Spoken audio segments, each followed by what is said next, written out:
Hey guys, welcome back to my channel, or welcome if you're new.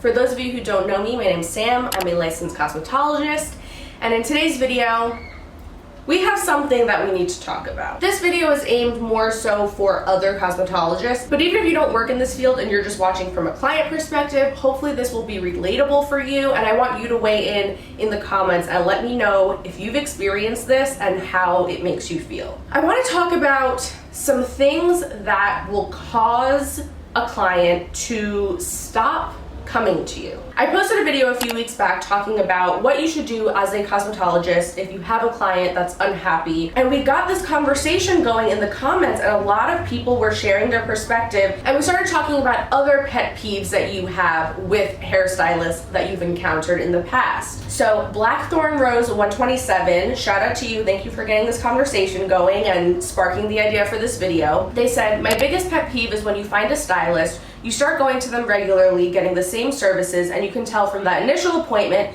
to however many services, even sometimes years later, now that they think they have you sold. So they slowly start slacking in their work, they don't take as much time to fine-tune the details, or they double book or take shortcuts in general, really. I can see this from both sides, and it still irritates me just the same. And I have responded and I said, I completely agree. I'm guilty of falling into that rut myself, but it's so important to catch ourselves and remember to treat every appointment like it's the client's first one.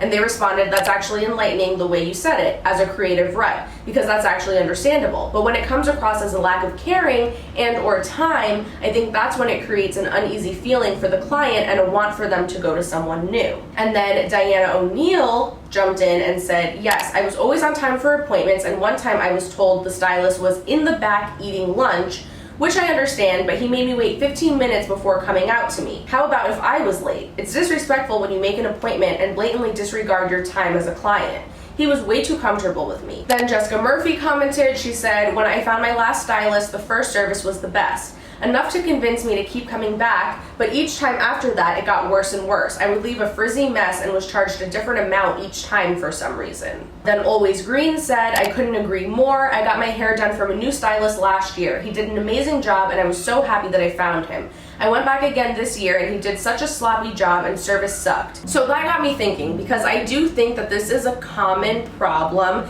that we run into as cosmetologists. And I myself am definitely guilty of doing this, maybe not to the extreme that was talked about in that comments thread, but I think that all of us can pretty much agree, maybe not in the very beginning when you are like first starting out, but over time, as you get more comfortable in your career, we definitely put a little bit more effort into a new client. And I'm gonna be totally honest and transparent.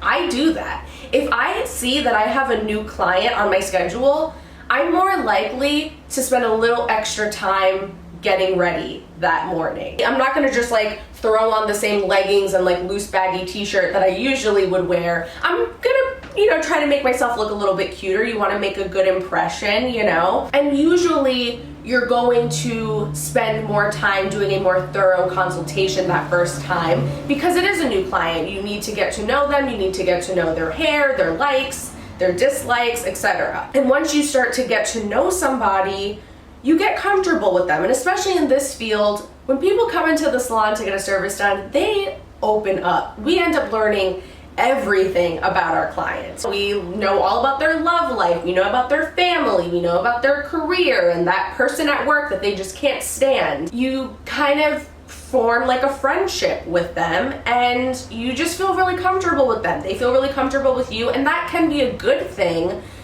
But when it starts to affect the quality of the service and the work that you're doing and the experience you're providing them with, that's when it becomes a problem. And you don't want to let your comfortability turn into laziness. So what I was kind of talking about when I was responding to that comments thread was getting in kind of like a creative rut. You have a client that comes in for a service. Say they come in for a color, right? And you do the consultation, you figure out what it is they want, whatever. Next time they come in, they want the same thing, they just want it touched up. Then the next time, same thing. And you get to a point where now it's like 6 months later, and when they come in for their appointment, you don't even do a consultation with them at all. You just assume we're just doing the same thing as we always do, and you just immediately go get your color mixed up and you just start applying, and you're like, oh, so how are the kids, and da da da da, you don't do the consultation, you don't ask them if they want to change things up, if they want to do something different. And sometimes they may not even necessarily know they want something different, or if they are feeling like they want to change it up but they don't really know like specifically what it is that they want to do differently, they can get to a point where they just feel like, I know what Sam does, she does the same thing on me every time, and I kind of want to change it up and do something different, and oh, I'm seeing that this other stylist is doing this really cool different looking color, I kind of want to try that out. And so they might end up going to somebody different, feeling like I am stuck in a rut, always doing the same thing on them. Does that make sense? So it's important to always do a consultation with your client, even if they have been getting the same exact thing for years and years, and every time they never change it up. But you should still ask anyway. Asking questions like, so how do you feel about your hair? Are you still liking this color?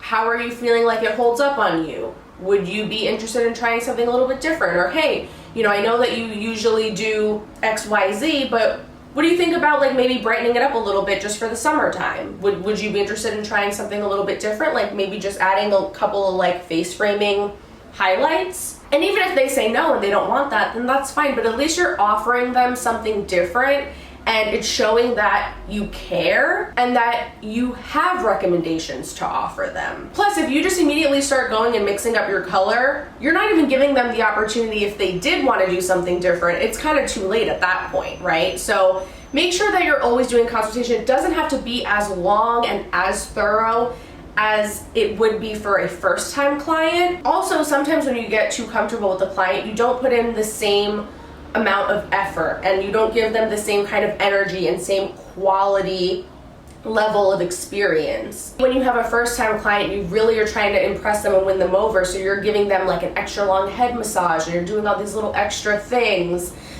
taking extra time to style their hair at the end. But then once somebody is coming to you so regularly, you feel like the comment thread said, you feel like you've already won them over, and so you just neglect to do those little things. You kind of maybe rush through the appointment a little bit. You still want them to feel special, especially because if they're still paying the same price, then they should still be getting that same level of effort and that same quality experience. It's not fair otherwise to like skimp out on like fine-tuning the details and putting in the extra effort just because you feel like, oh, Mary's been coming to me for years, she knows the deal, it's whatever, it's fine, I don't have to worry about her. Because realistically, there's nothing stopping Mary from going to another stylist. Of course your client wants to feel comfortable with you, they want you to feel comfortable with them. It's a good feeling to go to a place and you just feel at home there, and you feel like that person knows you so well and they get you. But like I said,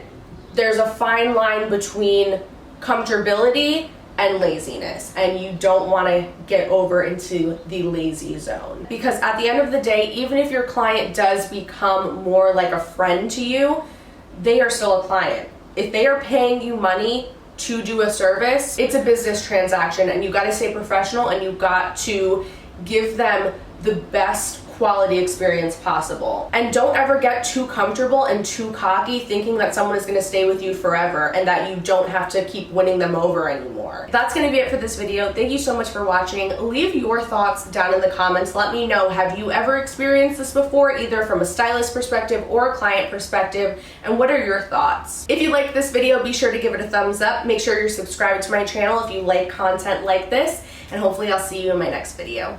Bye!